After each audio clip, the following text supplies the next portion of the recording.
Kita beralih ke NTT di mana polisi temukan satu jasad perempuan korban tenggelam dari KM Putri Sakinah yang terjadi di Labuan Bajo. Ya, pemirsa, jasad yang ditemukan adalah putri pelatih tim sepak bola Valencia CF yang hingga kini masih dicari akibat kecelakaan itu. Lihat my daughter! Mar Martinez Ortuno tak kuasa menahan air mata dan histeris saat melihat jasad putrinya di dalam kantong jenazah.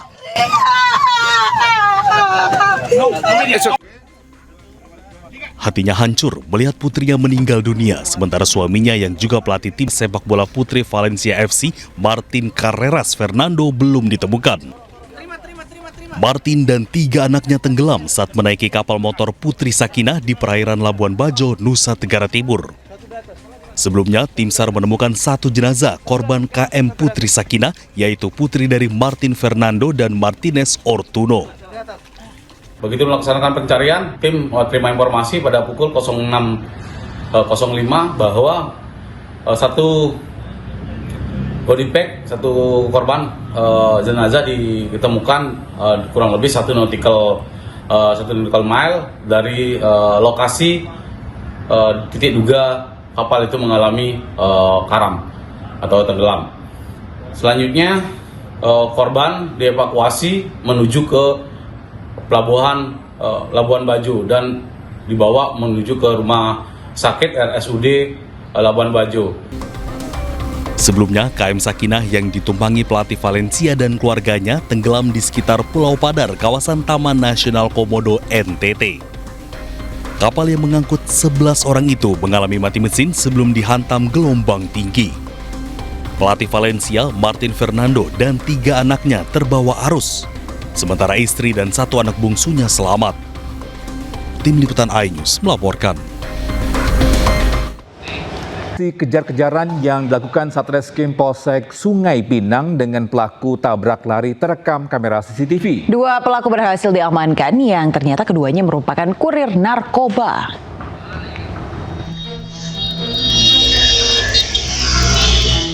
Aksi kejar-kejaran antara pelaku tabrak lari dengan mobil patroli Satsabara Polresta Samarinda dibantu warga sekitar. Mobil berwarna hitam terekam CCTV saat melarikan diri ke arah perkotaan Samarinda. Lantaran panik dikejar warga dan petugas, mobil tersebut justru berhenti di sekitar Polsek Sungai Pinang untuk mencari perlindungan. Di mana 2 pelaku yang berbeda di dalam mobil merupakan kurir narkoba. Dari tangan pelaku, polisi mengamankan barang bukti 104,9 gram yang didapatkan dari pengedar di Samarinda. Diantar kemana? Ya. Mau dibawa kemana? Bontang aja. Sabunya? Ya. Mau dibawa kemana? Bontang. Ke Bontang. Bontang. Mau dijual lagi atau gimana? Kurang tahu saya, cuma sampai titipan aja. Oh, titipan aja? Iya. Reskrim Polsek Pinang sedang melakukan pengecekan CCTV di suatu TKP yang dilintasi mereka. Melihat keanehan itu ikut mengejar. Ternyata pelaku tabrak lari ini larinya malah ke Polsek. Kini kedua pelaku dijerat pasal narkoba dan sopir dijerat pasal lalu lintas. Bisa aksi kejar-kejaran polisi dengan kurir narkoba terjadi di Deli Serdang, Sumatera Utara.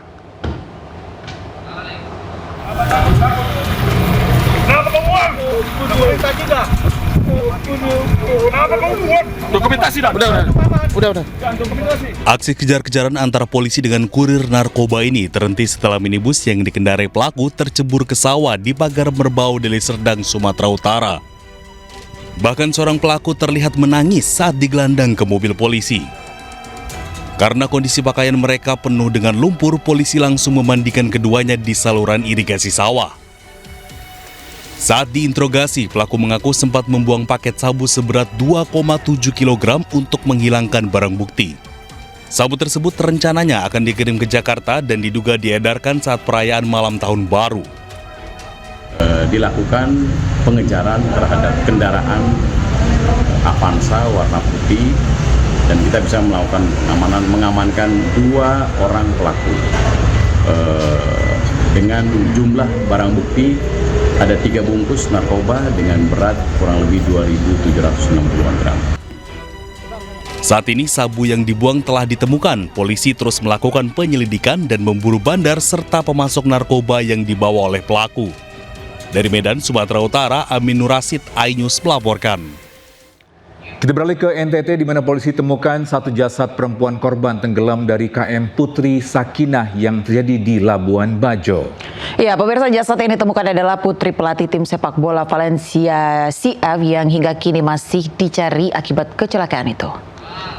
Lihat, my daughter! Lihat! Mar Martinez Ortuno tak kuasa menahan air mata dan histeris saat melihat jasad putrinya di dalam kantong jenazah.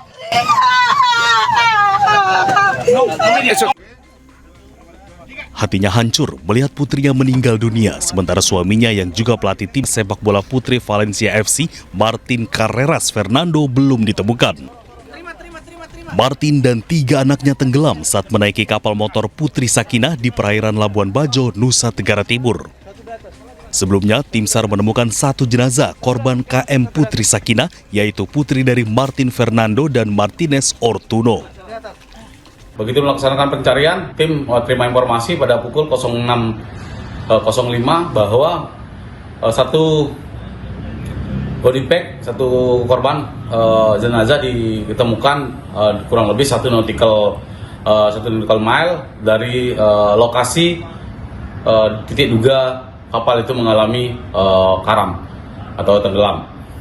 Selanjutnya korban dievakuasi menuju ke pelabuhan Labuan Bajo dan dibawa menuju ke rumah sakit RSUD Labuan Bajo. Sebelumnya, KM Sakinah yang ditumpangi pelatih Valencia dan keluarganya tenggelam di sekitar Pulau Padar, kawasan Taman Nasional Komodo, NTT. Kapal yang mengangkut 11 orang itu mengalami mati mesin sebelum dihantam gelombang tinggi. Pelatih Valencia, Martin Fernando, dan 3 anaknya terbawa arus, sementara istri dan 1 anak bungsunya selamat. Tim Liputan iNews melaporkan. Bisa kasus dugaan tindakan pidana pembunuhan terhadap satu keluarga di Dusun Watu Ketu, Situbondo, Jawa Timur masih misterius. Ya, pihak kepolisian masih menyelidiki motif kasus menggerakkan dengan melakukan otopsi semua jenazah di Rumah Sakit Abdoer Rahim.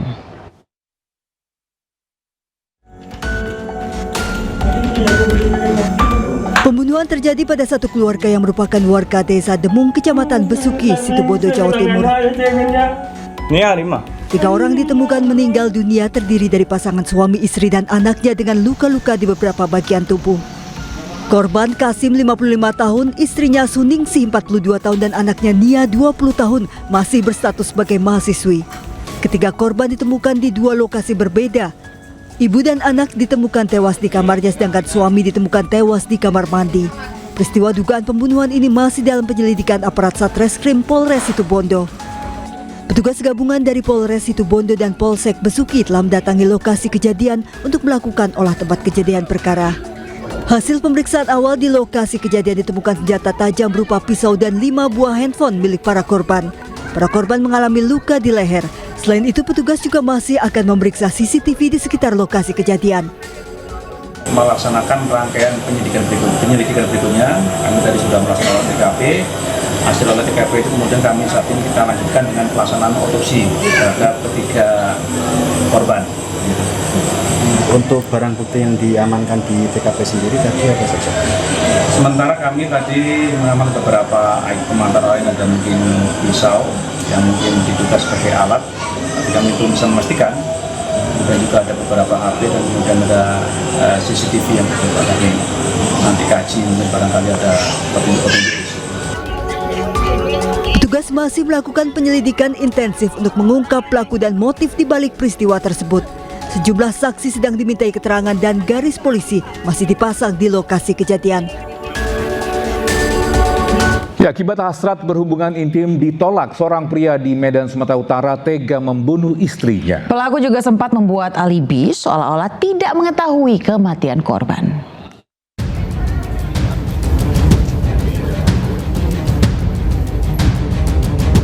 Seorang pria bernama Asrizal, 46 tahun, tega membunuh istrinya di rumahnya di Jalan Jawa, Medan Helvetia, Medan, Sumatera Utara.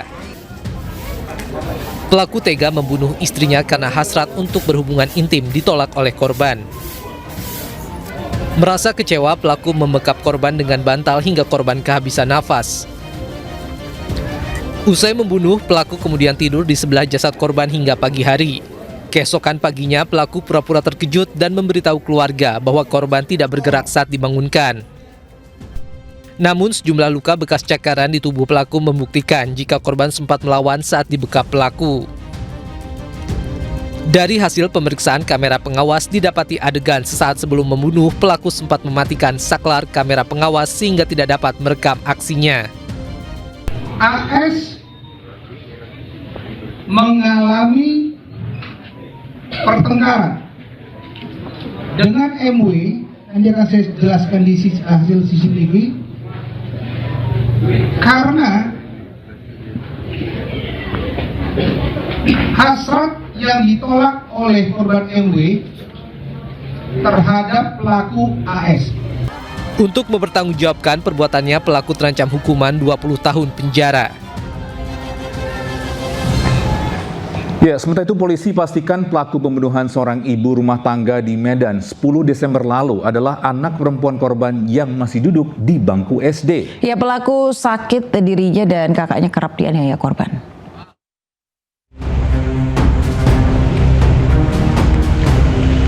Polisi mengungkap kasus pembunuhan seorang ibu rumah tangga di Medan Sunggal, Medan, Sumatera Utara pada 10 Desember lalu. Polisi pastikan pelaku adalah anak perempuan korban yang masih duduk di kelas 6 SD. Kapolrestabes Medan, Kombes Pol Jen Calvin Simanjuntak mengatakan pelaku sakit hati lantaran korban kerap menganiaya dirinya dan kakaknya. Bahkan menurut polisi, korban kerap memarahi keluarganya dan mengancam dengan menggunakan pisau. Adapun puncak kemarahan pelaku terjadi saat aplikasi game online yang ada di ponselnya dihapus oleh korban. Polisi tetapkan pelaku sebagai anak berkonflik dengan hukum karena masih di bawah umur. Tetapkan sebagai tersangka. Namun demikian posisi anak sekarang berada di rumah aman karena sekali lagi teman-teman ya, tolong kita, ini adalah anak yang pada saat kejadian itu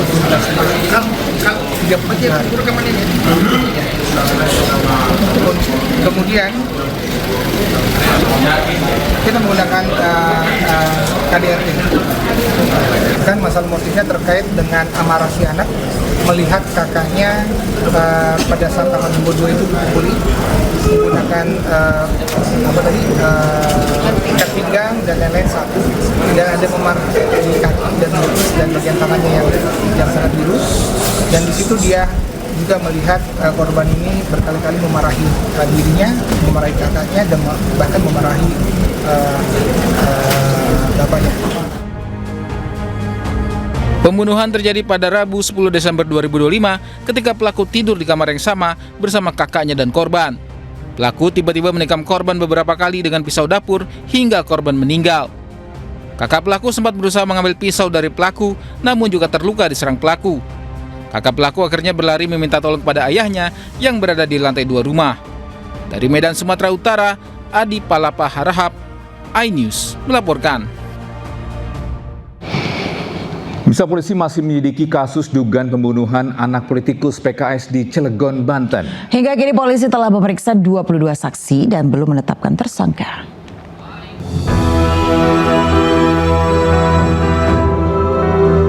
Polisi masih menyelidiki secara intensif kasus dugaan pembunuhan anak politikus PKS di Cilegon, Banten. Kasus kini ditangani Polda Banten untuk memastikan proses pengungkapan berjalan lebih komprehensif, terkoordinasi, dan bebas dari celah prosedural. Kapolda Banten, Irjen Pol Hengki menegaskan, timnya terus berupaya mengungkapkan kasus ini, mulai dari pemeriksaan sejumlah saksi kunci, pengumpulan dan pendalaman barang bukti, hingga pelibatan tim laboratorium forensik untuk memastikan setiap petunjuk diuji secara ilmiah dan objektif. Ia juga menyatakan bahwa tahapan yang dijalankan sudah sesuai ketentuan hukum yang berlaku. Saya tidak akan menyampaikan perkembangannya, masih dalam tahap penyelidikan, ya, masih dalam tahap penyelidikan. Teknis penyelidikan kami tidak uraikan di sini. Kasus bakal ditarik ke Polda bagaimana? Siapa? Kasus. Memang sudah ditarik di Polda, gabungan Polda dan Polres Cilegon. Sementara itu, hingga kini Polres Cilegon sudah memeriksa 22 orang, meski belum ada tersangka yang ditetapkan. Dari Serang, Banten, Mahesa Apriandi, iNews melaporkan. Setinggi 50 meter yang berada di ruas Jalan Pasir Kurai, Cisitu, Kabupaten Lebak, Banten, longsor. Ya, kondisi ini membuat akses jalan utama warga di wilayah selatan Lebak ini terhambat. Astagfirullahaladzim, ya Allah. Ya Allah, ya Allah. Ya Allah. Ya Allah. Astagfirullahaladzim. Astagfirullahaladzim. Astagfirullahaladzim. Astagfirullahaladzim. Astagfirullahaladzim. Inilah detik-detik tebing setinggi 50 meter di Jalan Raya Pasir Kurai, Cisitu, Lebak, longsor. Material longsor berupa tanah, batu, dan pohon langsung menutupi seluruh badan jalan. Warga yang mengabadikan kejadian ini nyaris tertimbun longsoran yang tiba-tiba meluas. Warga langsung menyelamatkan diri dengan menjauh dari longsoran. Dampak longsoran ini, akses jalan utama warga di wilayah selatan tersebut tidak bisa dilewati kendaraan. Longsor dipicu hujan deras dalam beberapa pekan terakhir, ditambah kondisi tanah yang labil serta adanya aktivitas penggalian pasir di sekitar tebing. Kami memetakan titik-titik yang memang rawan bencana, misalnya longsor untuk di wilayah selatan terutama, kemudian yang longsor banjir. Setelah itu kami sampaikan himbauan untuk adanya kesiapsiagaan dari masyarakat karena memang suasana ekstrim ini masih mengintai kita. Jalur Pasir Kurai menuju Cisitu, tepatnya di sekitar kawasan Gunung Walang, Desa Cisitu. Wilayah ini termasuk wilayah rawan longsor. Bahkan dalam satu pekan terakhir ini telah terjadi 2 kali longsor. Dari Lebak, Banten, Iskandar Nasution, iNews melaporkan. Sementara itu, pemirsa, distribusi bantuan terus diberikan pada korban bencana di Aceh dan Sumatera. Ya, di Dusun Sarah Raja Aceh Utara, bantuan diberikan melalui perjuangan panjang, menyusuri sungai dan berjalan kaki.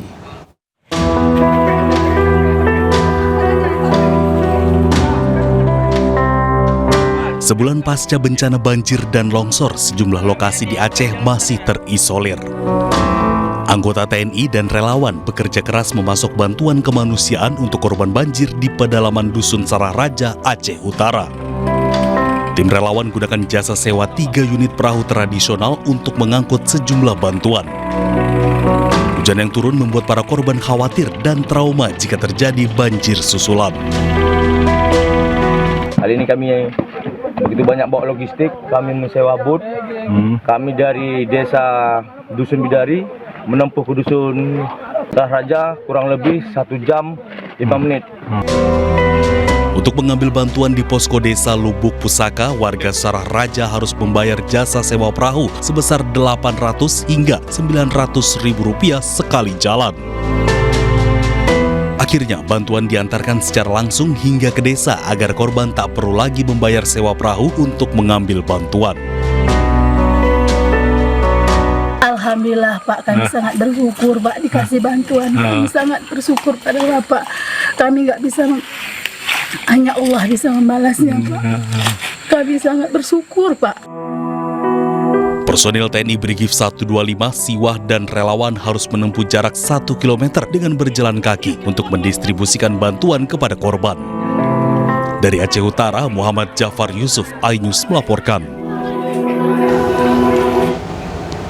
Ya, pemirsa, dalam upaya mempercepat pemulihan aktivitas dan perekonomian warga terdampak bencana Sumatera, perbaikan infrastruktur dan juga sarana ini terus dikebut. Ya, salah satunya perbaikan jalan dan pasar Kuala Simpang di Kabupaten Aceh Tamiang, Aceh.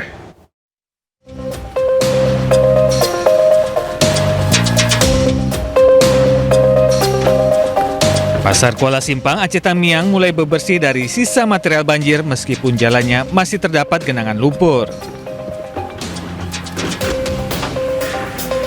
Petugas dari Kementerian Pekerjaan Umum terus bekerja membersihkan akses jalan menuju Pasar Kuala Simpang. Awal kami datang kemari, lumpurnya itu selutut. Di dalam toko juga selutut. Terus kami bersihin sendirian di dalam toko, yang di luar alhamdulillah mulai dikelola sama alat-alat berat, terbantu juga, jadi bisa akses kendaraan bisa masuk ke dalam parkiran lah. Kementerian PU telah mengerahkan 22 unit alat berat dan 10 dump truck untuk membersihkan lumpur dan sampah sisa banjir bandang di Aceh Tamiang. Sementara itu, di kota Kuala Simpang disiagakan 21 alat berat. Ya, pemirsa, Sekretaris Kabinet Teddy Indrawijaya sebut sejak minggu pertama bencana, Presiden Prabowo telah mengirimkan helikopter pribadinya. Ya, helikopter digunakan Gubernur Aceh memantau kondisi daerahnya. Teddy juga menyebut pemerintah juga kerahkan 53 helikopter di 3 provinsi terdampak bencana Sumatera. Kemarin beberapa kali dan tadi pagi pun masih ada yang bertanya mengenai jumlah helikopter. Di mana 50 helikopter itu gitu ya. Jadi ini datanya.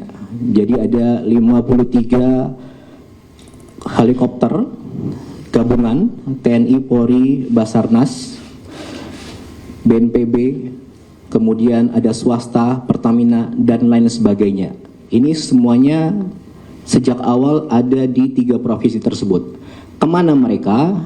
Mereka menerbangkan logistik ke daerah yang tidak terjangkau melalui darat, yang jalannya putus, yang belum tersambung, ke desa-desa. Kemana? Ke kepala desa, ke posko peninjauan, dan lain sebagainya. Kira-kira seperti itu. Kemudian kalau saya boleh cerita sedikit, jadi sejak minggu pertama bencana, Bapak Presiden langsung mengirimkan helikopter pribadi beliau ke Aceh untuk digunakan oleh Gubernur Aceh beserta timnya, beserta keluarganya. Silahkan digunakan kemanapun untuk berkeliling Aceh. Itu sejak minggu pertama. Ya, ini ada beberapa fotonya. Pemirsa, relawan pangkas rambut menyusuri jalanan becek untuk memberi layanan gratis kepada pengungsi banjir bandang di Aceh Timur. Ya, aksi sosial ini dilakukan sebagai bentuk kepedulian dan upaya menghadirkan kebahagiaan di tengah keterbatasan.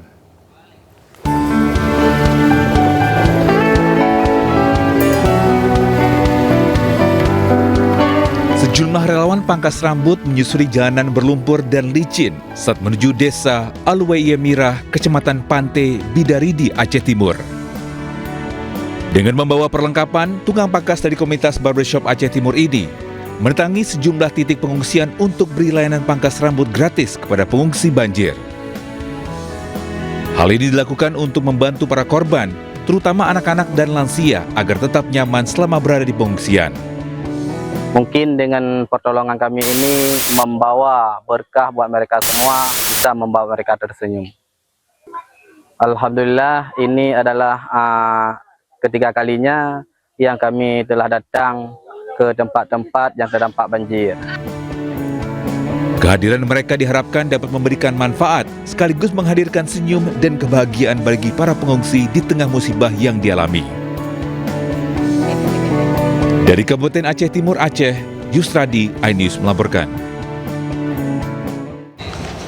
Libur panjang tahun baru objek wisata pemandian alam Cikoromoy di Kabupaten Pandeglang, Banten dipadati pengunjung. Ya, sumber air alami yang sejuk dari pegunungan Pulau Sari menjadi daya tarik wisatawan. Habiskan waktu bersama keluarga.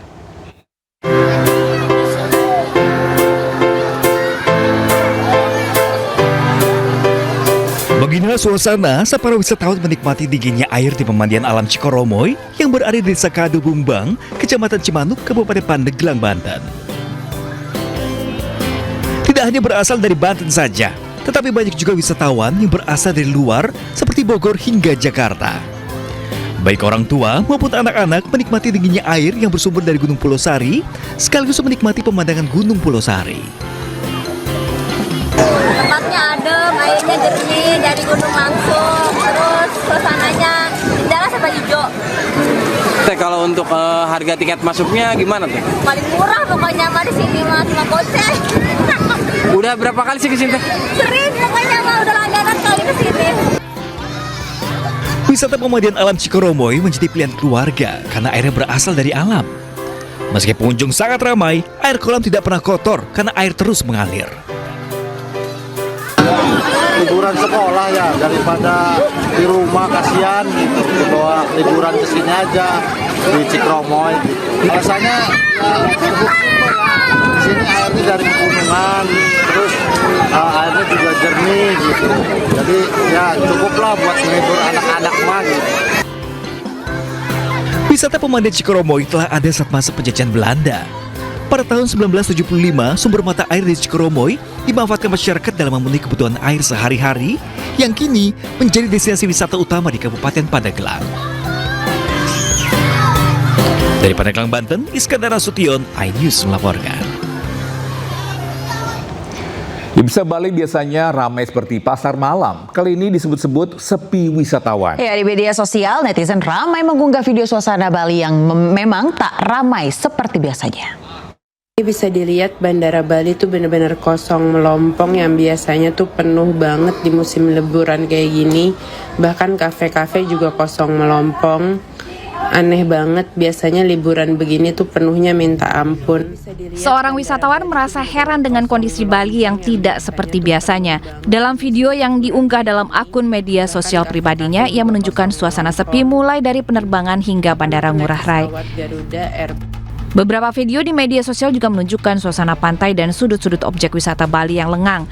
Kondisi ini membuat publik heran karena di saat musim liburan, Pulau Dewata yang selalu jadi primadona destinasi wisata justru sepi peminat. Menteri Pariwisata Widianti Putri Wardana mengakui jumlah wisatawan domestik memang sedikit menurun.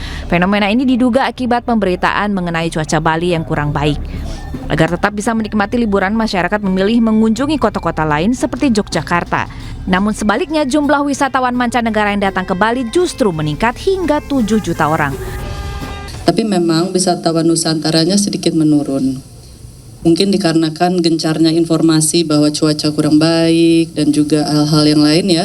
Jadi mereka berjalan-jalan di Jawa kebanyakan, Jawa Tengah, Jawa Timur, Jawa Barat, dan Yogyakarta juga. Meski sempat disebut sepi, aktivitas pariwisata Bali tetap berjalan dengan baik. Salah satunya di kawasan Canggu yang sejak pagi hari telah dipadati kendaraan wisatawan menuju ke sejumlah objek wisata terkenal. Tim Liputan iNews melaporkan.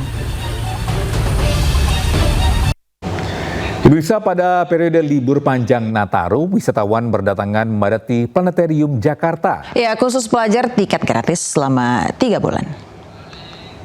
Pemirsa, setelah 13 tahun tutup, kini Planetarium Taman Ismail Marzuki telah dibuka kembali dan disambut hangat oleh masyarakat bukan hanya dari Jakarta melainkan dari luar kota Jakarta yang saat ini bisa dilihat antusias ya untuk mengantri untuk masuk ke dalam pertunjukan astronomi atau luar angkasa.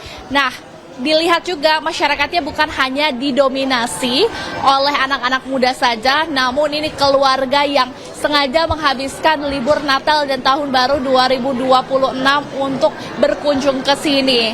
Karena untuk show dari pertunjukan luar angkasa ini terbagi ke dalam 4 sesi perharinya, di mana satu sesi ini dapat memuat 185 orang. Artinya setiap hari dapat memuat 740 orang. Nah, untuk pembelian tiket pemirsa dapat dilakukan secara online pada H-1 ya di sosial media dari Planetarium Taman Ismail Marzuki Jakarta. Namun kalau Anda ingin datang langsung atau OTS ini juga bisa, cuman lumayan mengantri ya pemirsa ya.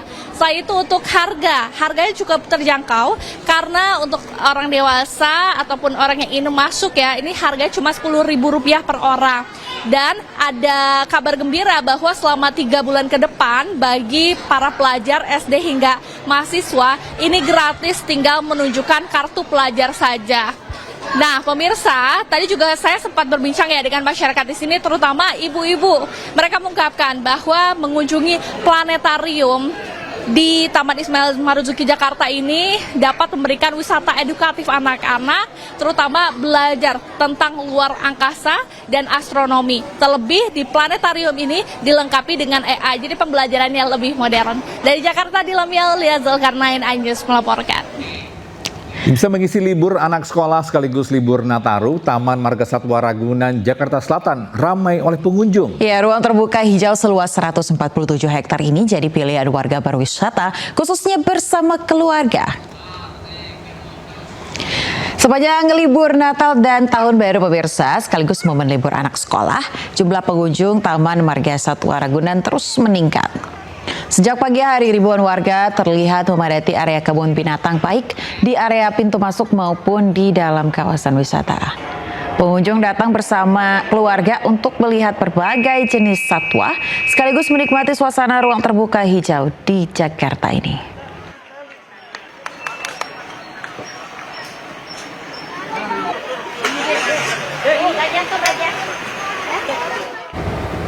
Bisa libur panjang Nataru, objek wisata Kota Tua Jakarta menjadi salah satu pilihan destinasi habiskan libur. Di sini pemirsa pengunjung bisa bersuah foto, berkeliling sambil bernostalgia.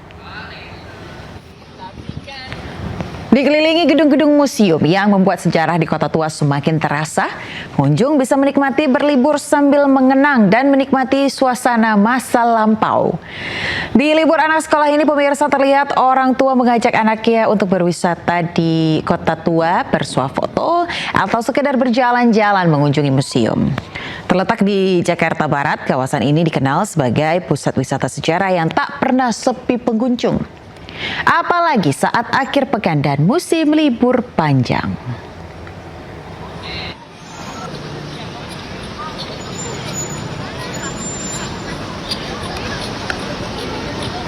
Bisa untuk mengetahui keramaian pengunjung tempat wisata, kita sudah terhubung dengan rekan Yasmin di Taman Marga Satwa Ragunan dan Ismalia di Kota Tua, Jakarta. Kita akan terlebih dahulu ke Yasmin ya. Selamat pagi menjelang siang Yasmin, seperti apa keramaian wisatawan di Ragunan momen liburan kali ini? Silakan.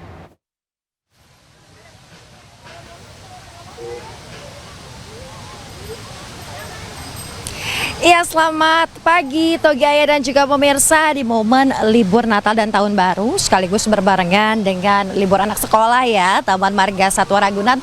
Tempat saya melaporkan saat ini sudah ramai pengunjung loh. Bahkan sejak pagi hari tadi kami tiba di sini sudah mulai dipadati oleh pengunjung di area pintu masuk, yang mana berdasarkan data yang kami terima per pukul 9 pagi sudah ada sebanyak 7.800 pengunjung yang memadati area Taman Marga Satwa Ragunan. Tentunya selain harganya yang terjangkau ya, karena di sini juga selain bisa menikmati banyaknya satwa yang ada, para orang tua sekaligus memperkenalkan atau sebagai sarana edukasi kepada anak-anaknya mengenai berbagai jenis satwa yang ada.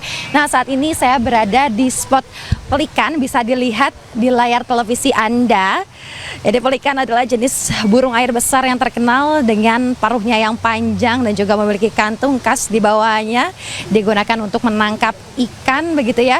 Sehingga ini menjadi salah satu magnet tersendiri bagi para wisatawan yang hadir untuk betah berlama-lama di sini, sekedar memandangi indahnya pelikan. Tadi bersama keluarga, ada juga yang datang bersama teman-teman begitu ya untuk menghabiskan waktu liburnya. Dan memang di sini sendiri di area seluas 147 hektar ini ada banyak sekali, ada ribuan satwa, kemudian juga ratusan ribu spesies yang ada, sehingga menjadi daya tarik tersendiri bagi masyarakat untuk berlibur ke sini. Tidak hanya warga Jakarta, namun juga warga dari berbagai daerah ya, terlebih di momen libur seperti ini. Dan saya akan coba mewawancarai salah satu pengunjung yang datang. Nampaknya ini bersama keluarga nih, sudah ada bersama saya di sini. Halo Kak, dengan Kakak siapa dan asal dari mana? Dengan Maya dari Kebon Jeruk, Jakarta. Iya. Kak Maya datang bersama keluarga ya? Keluarga, sama anak, sama suami. Sama suami. Kenapa sih kamu milih Taman Marga Satwa Ragunan untuk liburan anak-anak dibawa ke sini tuh kenapa sih? Pertama untuk edukasi, budgetnya juga liburan minim. Kedua juga suami kan kerja, jadi terdekat dibanding di tempat lain. Nah, untuk Kak Maya sendiri udah datang dari jam berapa sih dan udah kemana aja nih di sini? Baru datang. Dari jam 8, berarti baru datang. Kita jalan jam 8 dari rumah. Baru datang sih hari ini. baru datang ya. Ini pertama kali datang ke Ragunan atau sebelumnya udah pernah? Dan kenapa sih maksudnya kayak apakah sekaligus mengenalkan kepada anak-anak untuk belajar mengenai satwa atau mungkin ada hal lain yang ingin diajarkan kepada anak? Iya betul, pertama buat edukasi juga, kedua liburan sekalian belajar karena biar anak-anak tahu satwa-satwa yang harus dilindungin gitu. Ya, kayaknya adik-adik juga sangat tertarik. Aku boleh nggak wawancara salah satu anak dari Kamaya di sini? Boleh? Adik, adik senang nggak sih ada di sini? Senang nggak? Senang. Senang ya. Oh, namanya siapa namanya? Nafkah Syamil Baraki. Oke. Ini ada setelah melihat pelikan, habis ini pengen lihat apa sih di Ragunan? Gajah. Pengen lihat gajah. Gajah kecil. Selain itu kan di sini juga ada gorila dan lain-lain. Tertarik nggak ke sana nanti? Tertarik. Tertarik ya. Oke, makasih banyak ya. Semoga happy di sini dan juga belajar mengenai berbagai macam satwa ya. Terima kasih banyak Kak Maya atas waktunya. Ya, Togi Ayah dan juga pemirsa, itulah tadi wawancara kami dengan keluarga, salah satu keluarga yang datang ke sini sengaja untuk menghabiskan libur sekolah dan juga libur Nataru begitu ya, dan juga berharap dengan dibawanya anak mereka ke sini dapat menjadi sarana edukasi bagi anak-anak untuk memperkenalkan berbagai jenis satwa yang ada. Sekian, kembali ke studio. Baik, terima kasih Yasmin. Selanjutnya kita ke Ismalia. Selamat siang Ismalia, apakah di Kota Tua sudah ramai sekarang? Ya, selamat pagi Ayah dan juga Togi. Betul sekali, di Kota Tua saat ini saya melaporkan ini sudah ramai sekali Ayah dan juga Togi, karena memang biasanya di Kota Tua di hari-hari biasa tidak terlalu ramai. Namun karena memang ini libur Natal dan Tahun Baru, terlebih lagi ini merupakan libur anak sekolah, jadi banyak sekali para pengunjung, terutama orang tua yang membawa anak-anaknya untuk berlibur di Kota Tua. Karena memang di Kota Tua ini selain berlibur, gedung-gedungnya ini juga gedung-gedung yang merupakan bangunan lama, sehingga mereka bisa bersuah foto di sini dengan estetik seperti itu Ayah dan juga Togi. Dan juga bisa dilihat di belakang saya ini sudah ada persiapan panggung yang memang nantinya akan ada live music di sini mungkin di hari ini dan di hari besok Ayah dan juga Togi untuk menyambut Tahun Baru 2026. Selain itu juga di sini banyak, seperti yang tadi saya sudah bicarakan, di sini banyak museum-museum yang bisa para pengunjung ini datangi dan juga bisa beredukasi juga, seperti Museum Wayang, ada juga Museum Fathahillah dan juga Museum Seni Rupa.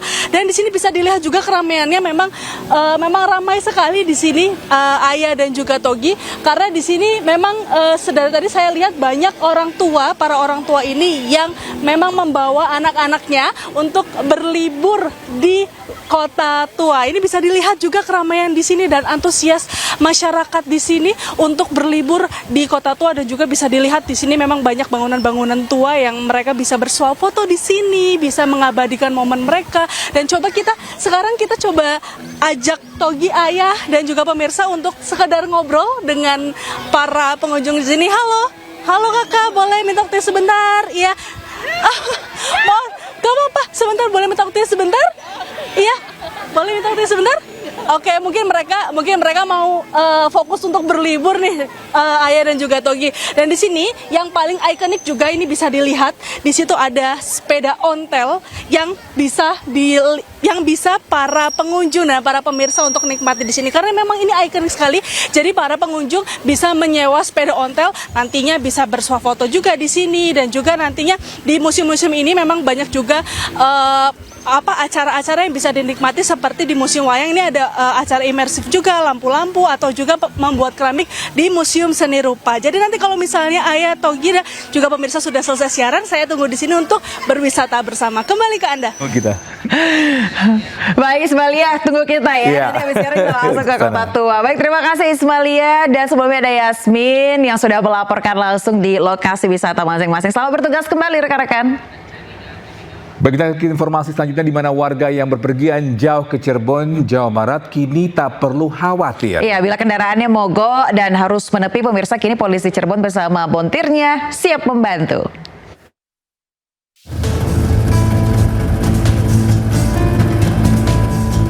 Selama libur akhir tahun, sejumlah kendaraan alami kendala di perjalanannya.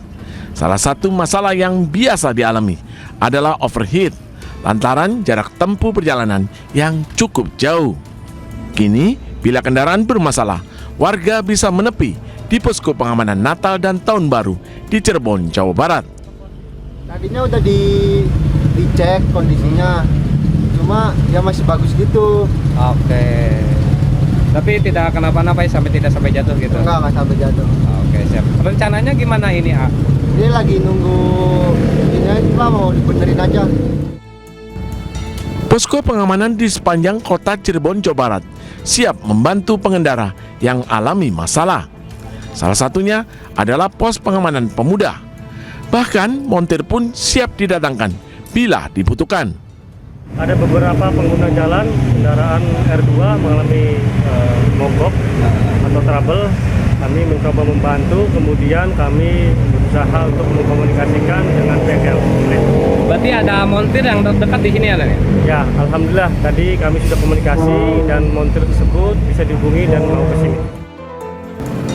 Sementara itu, arus liburan di akhir tahun 2025, jumlah kendaraan yang melintas mengalami peningkatan yang cukup signifikan. Meskipun demikian, arus lalu lintas dari arah Jawa menuju Jakarta maupun sebaliknya terpantau ramai lancar. Dari Cirebon, Jawa Barat, Mahardika, iNews melaporkan. Ya, sementara itu pada malam pergantian tahun baru, Jakarta akan steril dari kendaraan pribadi. Dinas Perhubungan telah menyiapkan rute alternatif pemirsa dan berikut kantong-kantong parkir sebagai antisipasi penutupan ruas jalan. Bila Anda berencana merayakan tahun baru dengan keliling pusat kota Jakarta, maka sebaiknya rencana ini dipertimbangkan. Karena Dinas Perhubungan akan mensterilkan sejumlah ruas jalan utama dan mengalihkan arus lalu lintas. Penutupan jalan akan dimulai pada tanggal 31 Desember sejak pukul 18.00 hingga tanggal 1 Januari dini hari. Penutupan mulai dari Jalan Jenderal Sudirman, MH Tamrin hingga Bundaran Hotel Indonesia dan sekitarnya. Pemerintah mengimbau agar warga memanfaatkan transportasi umum. Namun bila membawa kendaraan pribadi bisa melewati jalur alternatif yang telah ditentukan. Di antaranya melintasi Jalan Galunggung, Jalan Tendean, hingga Dukuh Atas dan juga Kampung Melayu. Selain itu sejumlah kantong-kantong parkir juga disiapkan di sekitar Bundaran Hotel Indonesia. Antara lain parkiran Plaza Indonesia, Grand Indonesia hingga area Irti Monas. Penutupan jalan dilakukan untuk memberi ruang bagi pejalan kaki, panggung hiburan pada malam tahun baru di Jakarta.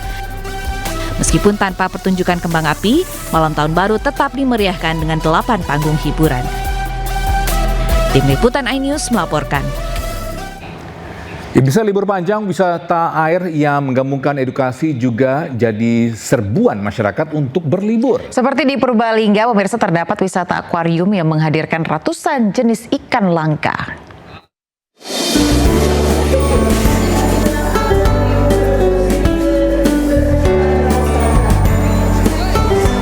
Objek wisata unik yang menyuguhkan beragam jenis ikan langka di dalam akuarium raksasa berbentuk tabung diserbu wisatawan.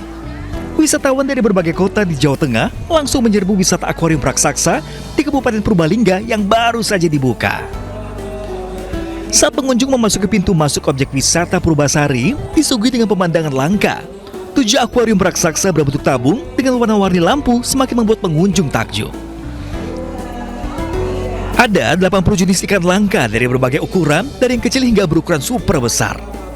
Beragam jenis ikan air tawar langka ini sengaja didatangkan langsung dari sejumlah negara. Murah. Semua wahana ada gitu. Begitu. Fasilitas Bagus lengkap sih ya. Dari tempat ibadah, musola, ada toilet bersih, kebersihannya yang paling begitu. Ya. Dan murahnya ya balik lagi pasti ke harga ya. Iya. Kantong. Tidak hanya aneka ikan, wisatawan juga bisa melihat berbagai macam koleksi burung langka dari berbagai negara. Menariknya, wisatawan bisa berinteraksi langsung dengan satwa dengan didampingi petugas. Untuk menikmati wisata edukasi ini, tak perlu merogoh kocek terlalu dalam. Wisatawan cukup membayar tiket masuk dengan harga Rp30.000 hingga Rp35.000 saja. Dari Purbalingga, Jawa Tengah, Catur Edi Purwanto, iNews melaporkan. Sementara itu dalam rangka libur panjang sekolah, KAI Komuter Wilayah 8 Surabaya mengajak ratusan anak berkeliling menggunakan kereta komuter. Iya, selain mengisi libur sekolah, pemirsa, kegiatan ini juga untuk mengenalkan seputar dunia perkeretaapian kepada anak-anak.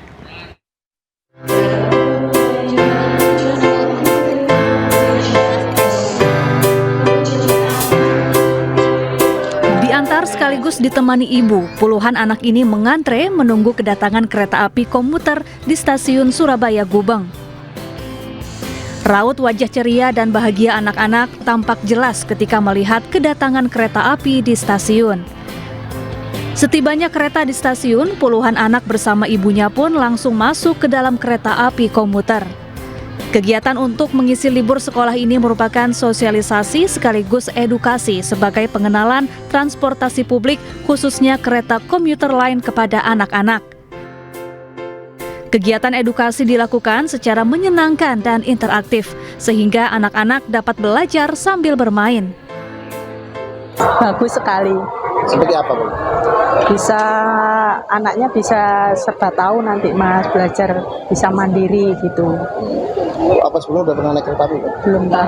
Pertama nih? Iya, pertama kali. Menarik banget? Iya. Ini dalam rangka apa ini? Liburan nih, ya? Iya, wisata. Wisata. Kemana nih? Ke Surabaya Gresik. Ini salah satu wujud memberikan edukasi ya pada anak usia dini agar mereka juga ketika ketika mau naik kereta harus bertiket. Tadi saya jujur senang ya dengan Bu Wali naik kereta juga harus menjaga kebersihan ya, saling menghargai sesama penumpang. Sebanyak 165 anak diajak naik komuter lain Jenggala dari stasiun Surabaya Gubeng menuju stasiun Indro Gresik.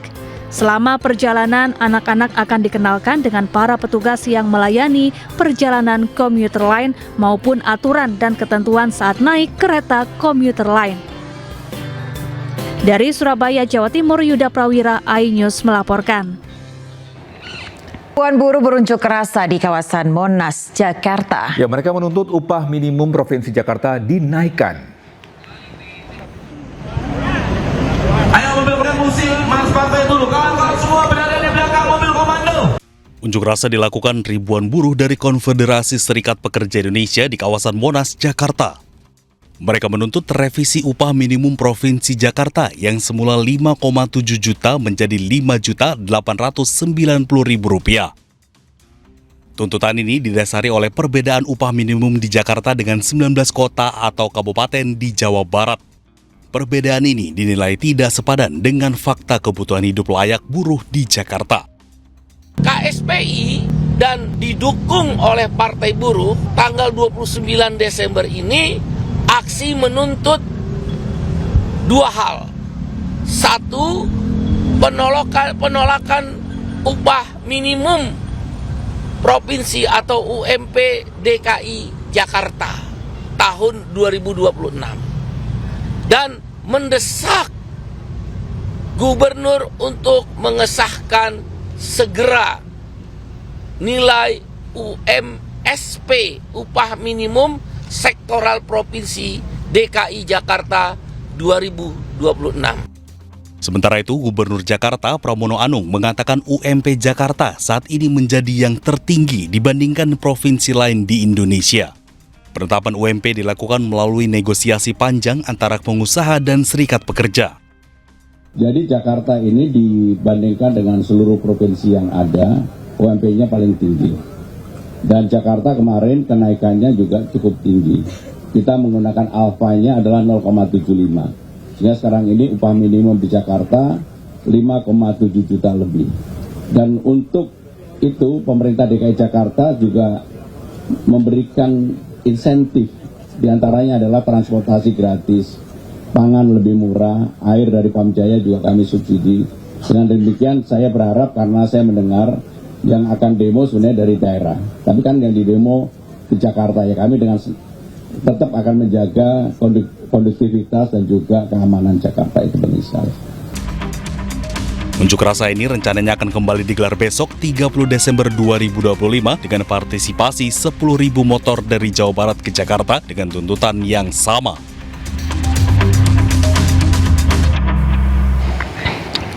Ya, Pemirsa, KPK terus mendalami dugaan korupsi di Kabupaten Bekasi. Ya, terbaru KPK periksa salah satu tersangka yang sudah ditangkap dalam OTT beberapa waktu lalu.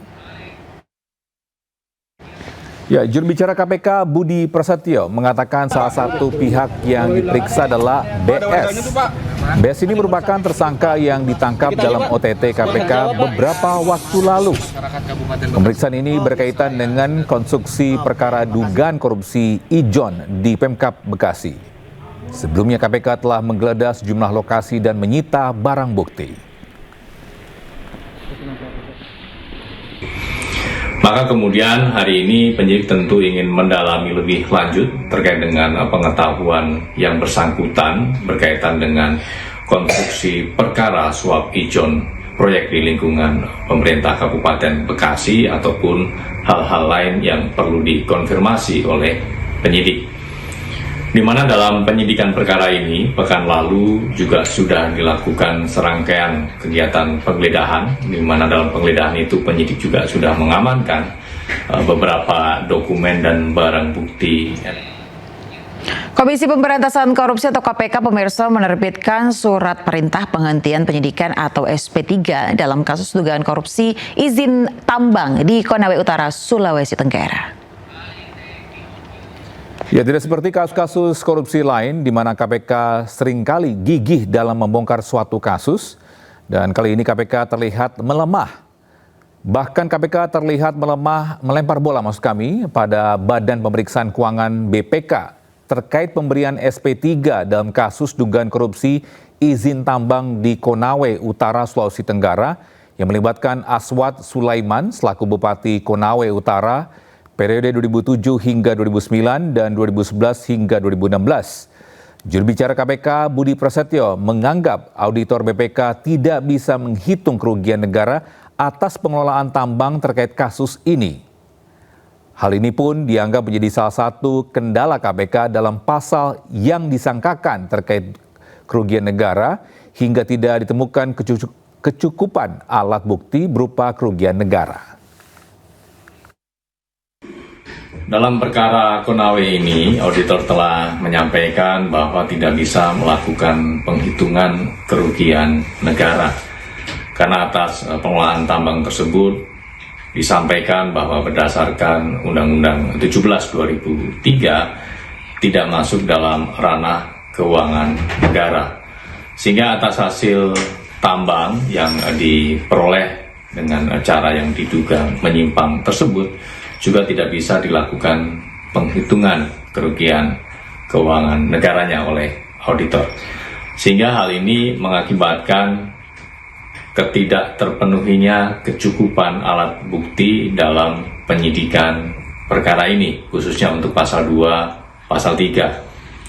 Selain itu, untuk pasal suapnya ini juga terkendala karena daluarsa perkara. Pemirsa, hari ini sidang citizen lawsuit kembali digelar di Pengadilan Surakarta. Kuasa hukum Presiden ke-7 Joko Widodo akan pinjam ijazah Jokowi untuk dihadirkan dalam sidang gugatan citizen lawsuit yang digelar di Pengadilan Surakarta. Ya, ijazah ini dihadirkan dalam agenda pembuktian sidang tergugat. Nah, sesuai hasil konsultasi yang kami lakukan dengan Pak Jokowi, oleh karena bukti-bukti berupa ijazah maupun dokumen terkait, saya segera untuk mengajukan suatu permohonan ya, supaya diberi kesempatan barang bukti terhadap dokumen-dokumen tersebut untuk kami jadikan sebagai alat bukti di persidangan. Ya pemirsa, untuk mengetahui kondisi terkini kita sudah terhubung dengan rekan Septiantoro di Pengadilan Surakarta. Ya, selamat siang Septiantoro, bagaimana sidang gugatan citizen lawsuit di sana? Ya, Soki dan Ayah, hari ini digelar sidang citizen lawsuit di Pengadilan Negeri Surakarta dengan agenda pembuktian sidang oleh tergugat, dan rencananya tadi sidang akan digelar pukul 10. Namun baru saja ini sidang dimulai sekitar pukul 10.30. Rencananya sidang yang digelar di Pengadilan Negeri Surakarta ini dipimpin langsung oleh Majelis Hakim yaitu Pak Ahmad Satibi, dan sebenarnya sidang sudah dilakukan hari Selasa lalu, namun bukti surat yang diajukan oleh penggugat itu belum sinkron dan sidang dilanjutkan pada hari ini dan di mana gugatan CLS ini dilakukan oleh alumnus UGM bernama Tovan dan Bangun Sutopo. Dalam agenda pembuktian ini, kuasa hukum Jokowi sebelumnya sudah bertemu dengan Pak Jokowi yang melaporkan kegiatan atau melaporkan kondisi terkini terkait sidang ijazah yang akan digelar pada hari ini. Sebelumnya pihak dari pengacara Pak Jokowi yang ada di Solo juga sudah berkoordinasi dengan pengacara yang ada di Jakarta, kemudian untuk saling mendukung agar persidangan sesuai apa yang diinginkan oleh Pak Jokowi. Soki dan Ayah, hari ini sidang di PN Solo ini sangat ramai ya, dihadiri oleh para pendukung dari penggugat, yaitu dari Bangun Sutopo yang ada di pengadilan Solo ini. Sekitar pukul 9 tadi massa yang datang mendukung persidangan ini banyak sekali dari berbagai daerah. Kemudian sekarang sidang sudah dimulai, namun petugas pengadilan membatasi siapa saja yang diperbolehkan masuk dan siapa saja yang tidak diperbolehkan masuk. Hal ini dikarenakan tempat yang digunakan untuk melakukan sidang kali ini sangat terbatas. Demikian Sogi dan Ayah. Baik, Chef Tentur, apakah bisa dibilang untuk barang bukti ijazah ini akan diperlihatkan di sidang hari ini?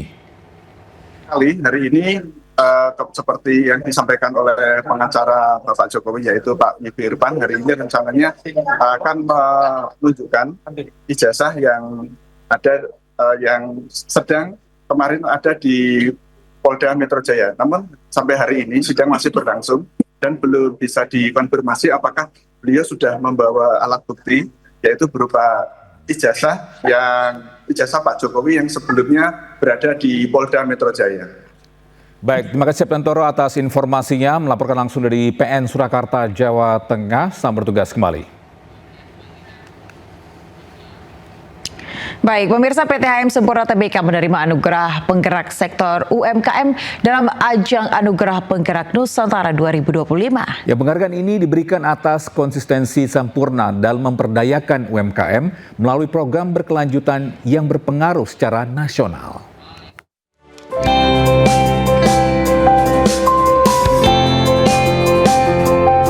PT HM Sampurna Tbk menerima anugerah penggerak sektor UMKM dalam ajang Anugerah Penggerak Nusantara 2025.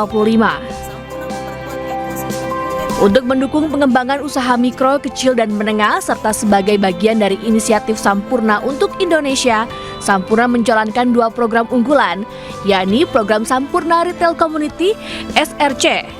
Dalam program ini, Sampurna telah melatih lebih dari 250.000 toko kelontong di seluruh Indonesia untuk meningkatkan kapasitas usaha dan daya saing melalui digitalisasi dan pendampingan bisnis.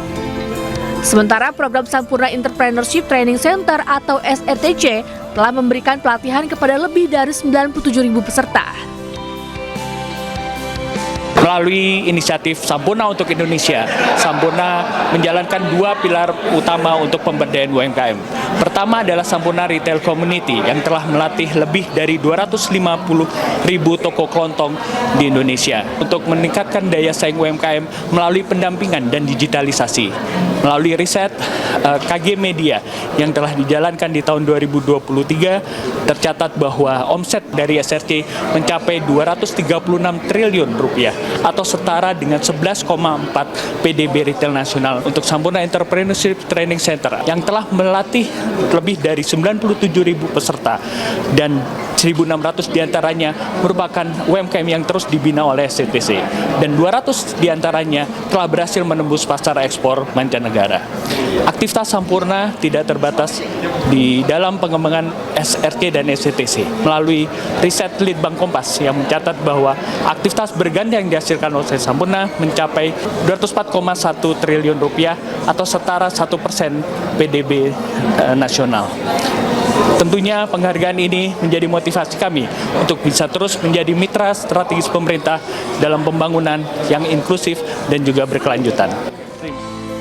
Dari Jakarta, Jen Cahyani, Dimas Winardi, iNews melaporkan.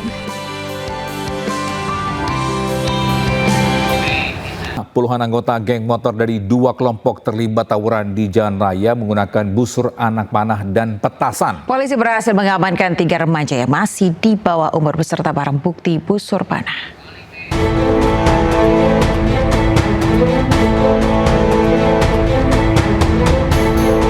Aparat kepolisian dari Polsek Taman Larea, Kota Makassar berhasil mengungkap kasus tawuran geng motor yang terjadi di Jalan Bontoleo, Pondok Sawah, Kelurahan Kapasa, Kecamatan Taman Larea, Kota Makassar. Polisi berhasil mengamankan 3 tersangka pelaku yang merupakan pelajar. Barang bukti yang disita dari para pelaku antara lain 2 buah ketapel, 2 buah anak panah busur, dan 1 buah alat kikir, 5 unit sepeda motor. Sebelumnya, pelaku melakukan aksi tawuran tersebut dengan menembakkan petasan, kembang api, dan anak panah busur kepada masyarakat yang berada di Jalan Perintis Kemerdekaan, Kota Makassar, Sulawesi Selatan. Diduga pelaku yang diamankan kurang lebih 8 orang dan kemudian 3 orang ini yang terbukti telah menyimpan dan membawa senjata tajam jenis anak panah busur dan saat ini sudah dilakukan proses penyidikan di kantor Polsek Taman Larea.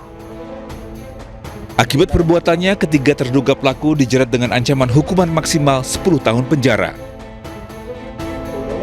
Dari Kota Makassar, Sulawesi Selatan, Muhammad Nurbone, iNews melaporkan. Ya, pasca viral di media sosial akibat ludahi seorang kasir, Amal Said resmi dipecat dari dosen Universitas Islam Makassar, Sulawesi Selatan. Amal Said diberhentikan setelah terbukti bersalah dan melanggar kode etik.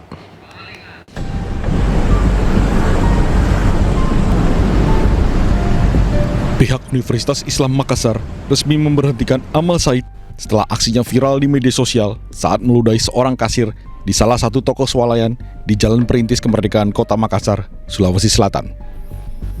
Amal Said, dosen Fakultas Pertanian terbukti bersalah usai menjalani sidang Komisi Disiplin dan Etik Internal di Universitas Islam Makassar. Tidak hanya itu, sebagai institusi pendidikan berbasis nilai keislaman dan prinsip rahmatan lil alamin, Universitas Islam Makassar tidak dapat mentoleransi perilaku yang mencederai martabat akademis serta pendidikan.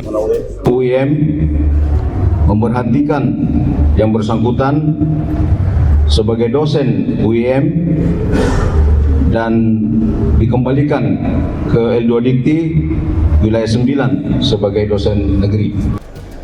Setelah dinyatakan berhenti sebagai dosen di Universitas Islam Makassar, pihak kampus juga memutuskan untuk mengembalikan statusnya ke Dikti wilayah 9. Sementara, korban yang tidak terima atas kejadian ini langsung melaporkan ke pihak kepolisian. Dari Makassar, Sulawesi Selatan, Yul Yusfin, iNews melaporkan. Pemirsa, Polda Jawa Timur menangkap Samuel Ardi Kristanto, pihak yang dilaporkan oleh Nenek Elina, korban penggusuran paksa serta perusakan rumah di Surabaya, Jawa Timur. Samuel ditangkap dan dibawa ke gedung Ditreskrim Polda Jatim.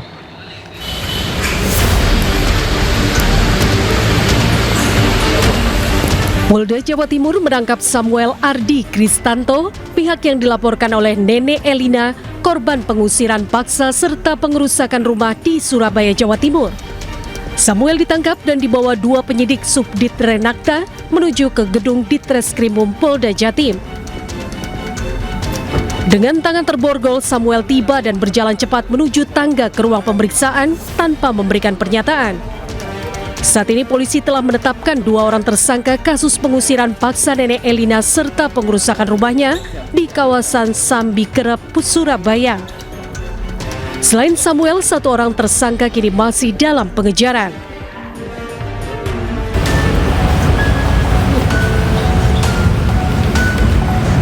Sementara itu, didampingi kuasa hukum, Elina Wijayanti atau Nenek Elina mendatangi Polda Jawa Timur.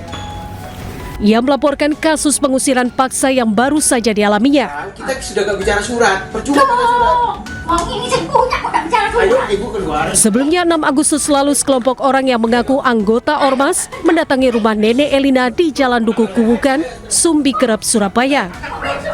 Salah satunya mengaku telah membeli rumah yang ditempati Nenek Elina berpuluh-puluh tahun sehingga memiliki hak atas rumah tersebut. Namun Nenek Elina merasa tidak pernah menjualnya. Nenek Elina dan keluarga lantas diusir secara paksa, bahkan dianiaya hingga mengalami luka fisik. Beberapa hari kemudian, rumah Nenek Elina dihancurkan hingga rata dengan tanah. Tak terima dengan aksi premanisme, Nenek Elina melaporkan kejadian yang menimpanya ke Ditreskrimum Polda Jawa Timur. Malika, Mandas Malika. Ya, dari itu yang nyuruh ngangkat saya untuk keluar. Untuk keluar, nggak boleh masuk ke dalam. Saya terus disuruh diangkat orang 4, kaki 2, tangan 2. Ya saya lawan. Terus itu tapi dia membawa saya sampai agak luar, terus baru diturunkan. Dari Surabaya, Jawa Timur, Hari Tambayong, iNews melaporkan. Orang tewas tertembak usai unjuk rasa yang berujung kerusuhan pecah di Suriah. Ya, kejadian ini dipicu aksi pemboman Masjid Kaum Syiah Alawi di kota Homs, Suriah.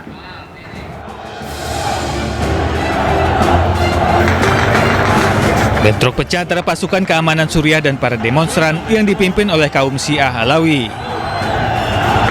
Kerusuhan terjadi seiring meningkatnya tekanan terhadap Presiden Ahmed al-Shara untuk menyelesaikan sengketa sektarian yang telah lama berlangsung di Suriah. 3 orang tewas dan beberapa lainnya terluka saat aksi unjuk rasa berlangsung di kota pesisir Latakia, Tartus, dan wilayah lain pada Minggu siang. Sebagian demonstran meminta otonomi dan pembagian kekuasaan yang lebih besar, namun tuntutannya ditolak pemerintah Suriah. Untuk mengatasi kerusuhan, pasukan keamanan yang didukung kendaraan lapis baja dikerahkan secara besar-besaran. Suriah telah mengalami beberapa gelombang kekerasan sektarian sejak Ahmed al-Shara memimpin pasukan afiliasi Al-Qaeda untuk menggulingkan mantan Presiden Bashar al-Assad. Sebelumnya, 8 orang tewas dan puluhan lainnya terluka dalam serangan bom yang menghantam Masjid Syiah Alawi di kota Homs, Suriah, Jumat siang. Sebuah kelompok yang menamakan dirinya Saraya Ansar al-Sunnah mengklaim bertanggung jawab atas serangan itu.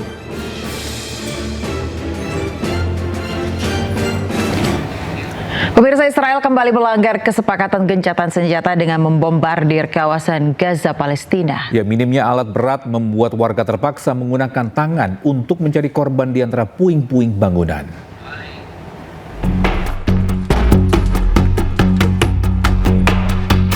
Warga Palestina yang tinggal dekat Menara Al-Ghafri di Gaza mengevakuasi jenazah dari runtuhan tempat tinggal yang hancur akibat serangan udara tentara fasis Israel. Di antara api dan asap, warga menggali tumpukan puing-puing yang hancur dan berharap menemukan korban yang tersisa. Kepala Hak Asasi Manusia PBB, Volker Turk, mengklaim bahwa serangan udara tersebut juga mengenai bangunan tempat tinggal dan sekolah yang menyebabkan korban jiwa di kalangan warga sipil. في الليل الناس لقينا أهل العمارات هذه شادة ناحية الشرق بيقولوا إنه اليهود هددوا عمارة حجة فبعديها بشوية اللي هو صارت الهواية كانوا الناس هنا واقفين على أساس إنه عمارة حجة هناك فاللي هو ضربوا عمارة خلف الناس مش متوقع إنه حيضربوا عمارة خلف فعمارة خلف قريبة على الناس اللي كانت واقفة فصار الضرب والناس قريبة من عمارة خلف ففي راح شهداء كتير من جيراننا وأهلنا وفي بيقولوا إنه في ناس تحت الأنقاض حسب ما بيقولوا. Militer Zionis Israel terus melancarkan serangan udara di wilayah Gaza, Palestina dan menyiapkan 300.000 pasukan cadangannya. Menurut Kementerian Kesehatan Palestina, 770 orang tewas di jalur Gaza dan lebih dari 4.000 orang terluka sejak berlangsungnya kesepakatan perjanjian damai Hamas-Israel. Sementara itu, pemirsa, 17 orang tewas usai badai menghantam jalur Gaza, Palestina. Ya, badai juga menyapu tenda para pengungsi di pantai Khan Yunis.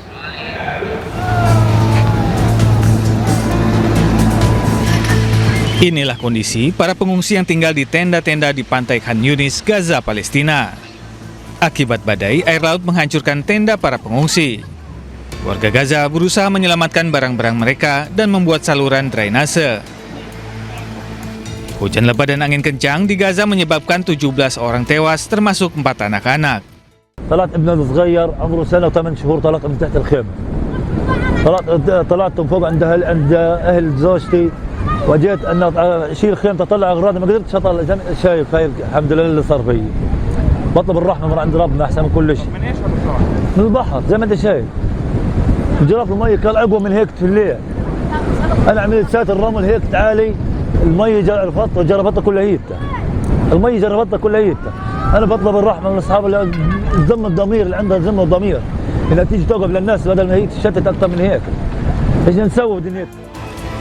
Sementara itu, Philip Lazzarini, Komisaris Jenderal UNRWA, menyatakan musim dingin telah memperparah penderitaan warga Gaza yang telah berlangsung lebih dari 2 tahun.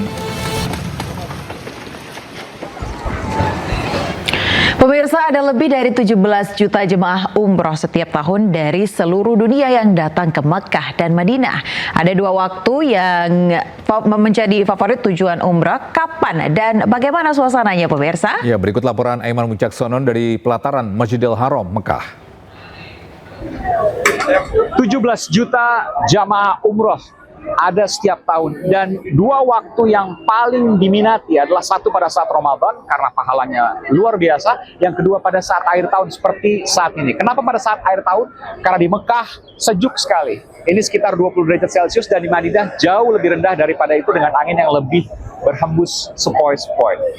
Anda bisa melihat ini masih sekitar 1 jam menuju salat maghrib, tapi antusiasmenya luar biasa yang menunjukkan bahwa jamaah umroh pada akhir tahun ini luar biasa banyak. Anda bisa melihat ini masih 1 jam, saya akan menunjukkan pada Anda sebelah sana ya. Tetapi sudah siap-siap para jamaah umroh untuk melaksanakan sholat maghrib ya.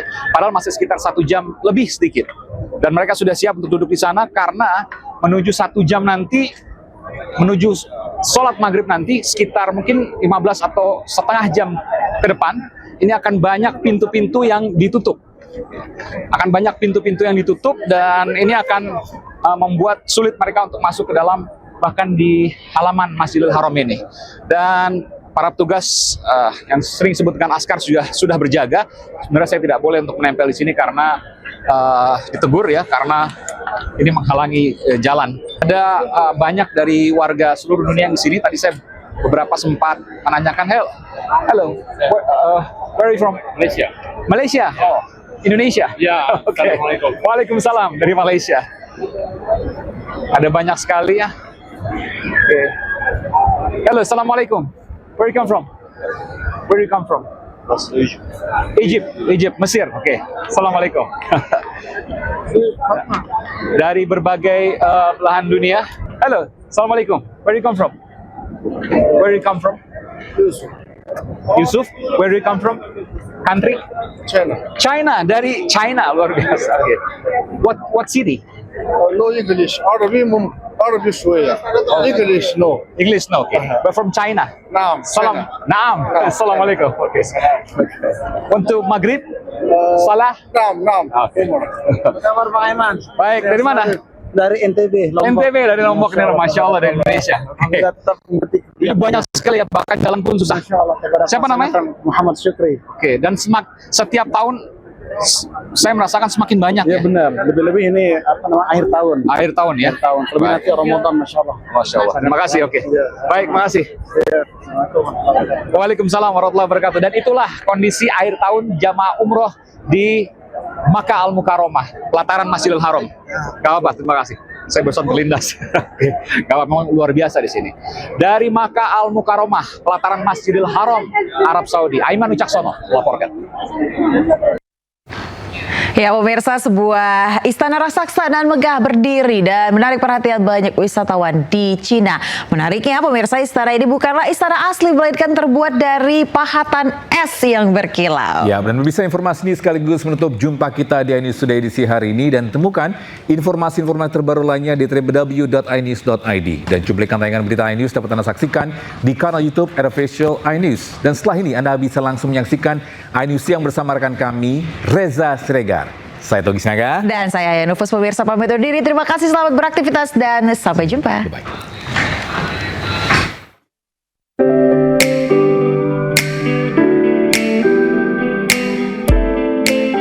Ratusan orang membadati Gunung Changpai di Provinsi Jilin, Cina untuk pembukaan replika skala besar Istana Puncak Awan dari salju.